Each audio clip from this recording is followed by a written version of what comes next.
There is a specific kind of pain that almost nobody talks about directly because it feels too small to justify and too heavy to explain at the same time.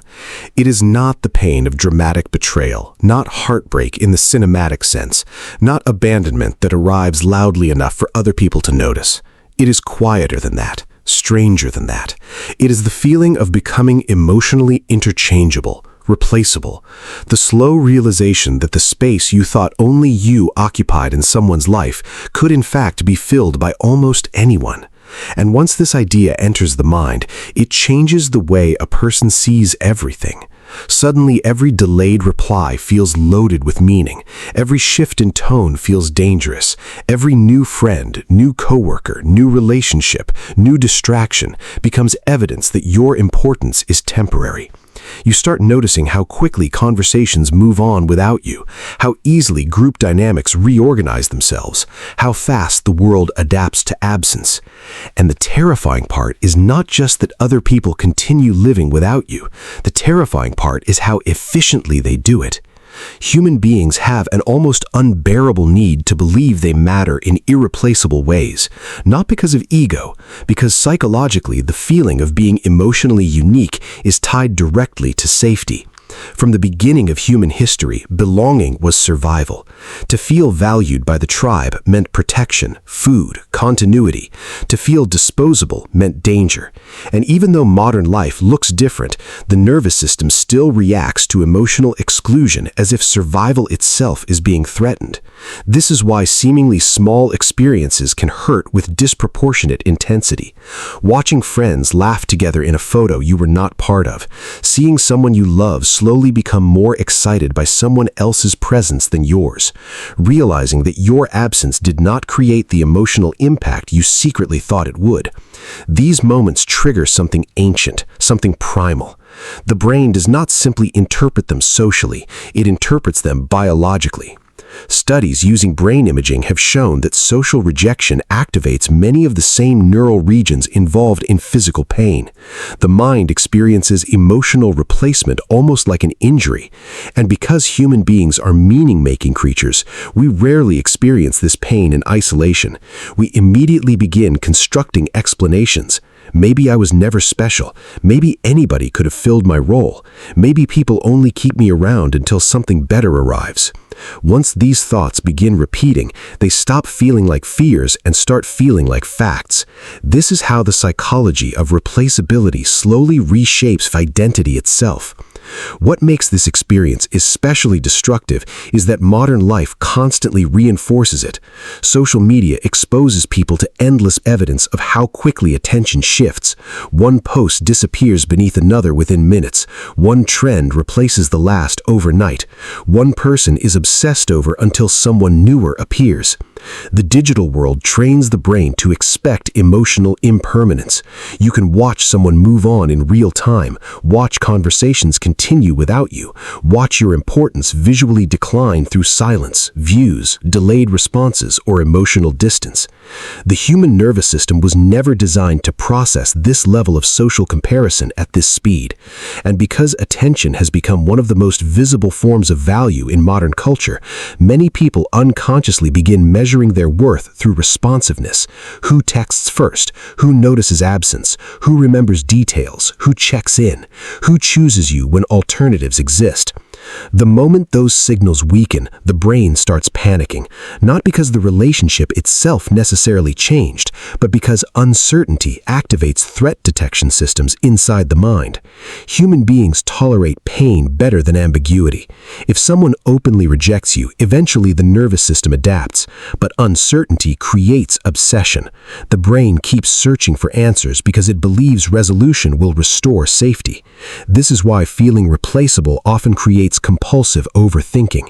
You replay interactions repeatedly, analyze wording, study tone changes, compare present behavior to past behavior.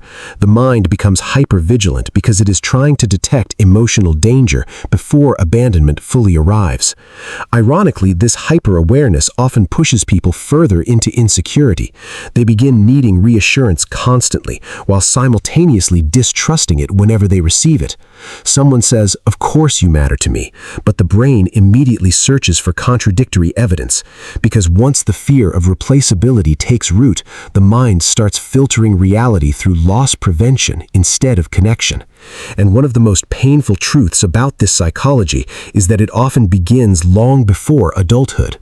Many people who fear being replaceable learned early in life that attention was unstable. Affection may have been inconsistent. Praise may have depended on performance. Emotional closeness may have appeared unpredictable or conditional. A child who feels emotionally secure develops an internal belief that their existence has stable value. But a child who experiences inconsistency often becomes hypersensitive to withdrawal.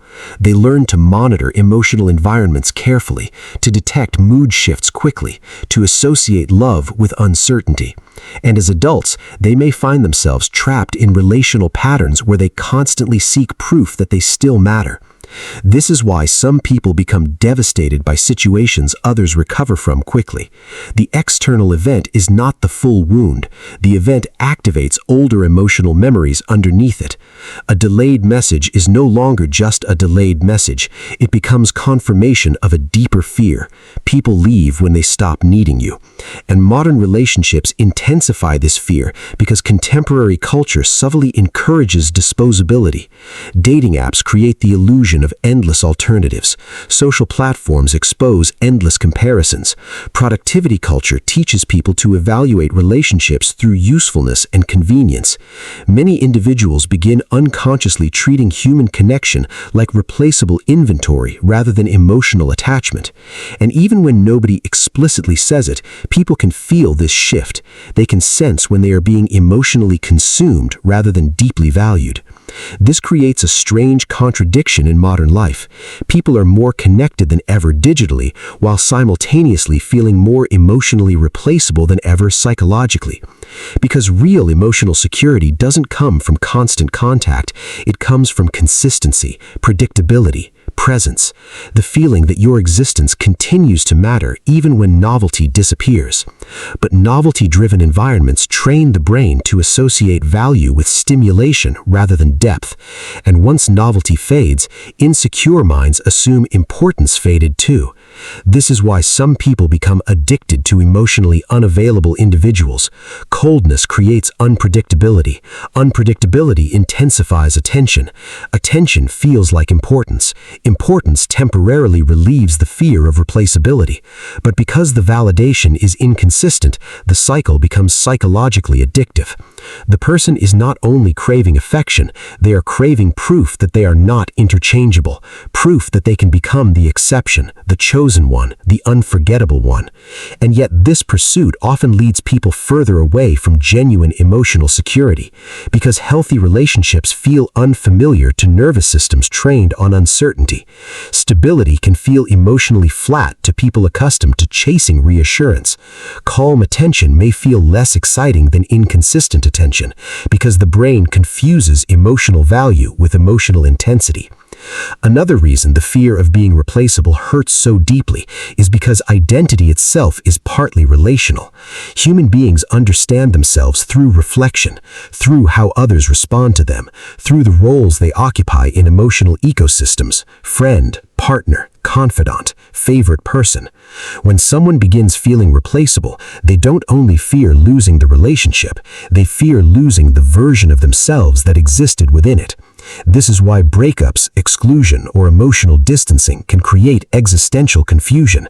A person is not merely grieving another individual, they are grieving a specific identity structure. The mind asks terrifying questions during these periods. If I can disappear this easily from someone's emotional world, what does that say about my value? Was I ever truly significant, or was I simply temporary comfort until something better arrived? These thoughts can become psychologically consuming because the brain seeks permanence in a world where very little feels permanent anymore. And yet there is another side to this psychology that most people never realize. The fear of being replaceable often has less to do with actual replacement and more to do with conditional self-worth. People who internally believe they must constantly earn emotional significance become trapped in endless comparison. They measure themselves against everyone around them because they believe value is competitive. If someone else becomes important, they assume their own importance decreases. But healthy attachment doesn't work this way. Human connection is not a ranking system. People are not emotionally valuable because they are objectively superior to alternatives. They are valuable because emotional bonds create unique psychological meaning through shared experience, vulnerability, memory, and presence. No two connections replicate perfectly because no two histories replicate perfectly. But the problem is that insecure minds seek guarantees that don't exist. They want proof they can never be forgotten, abandoned, or emotionally replaced. But human relationships are inherently uncertain. No person can fully control another person's attention, loyalty, or emotional evolution. Trying to achieve absolute emotional security through external validation is psychologically impossible because the external world is unstable by nature.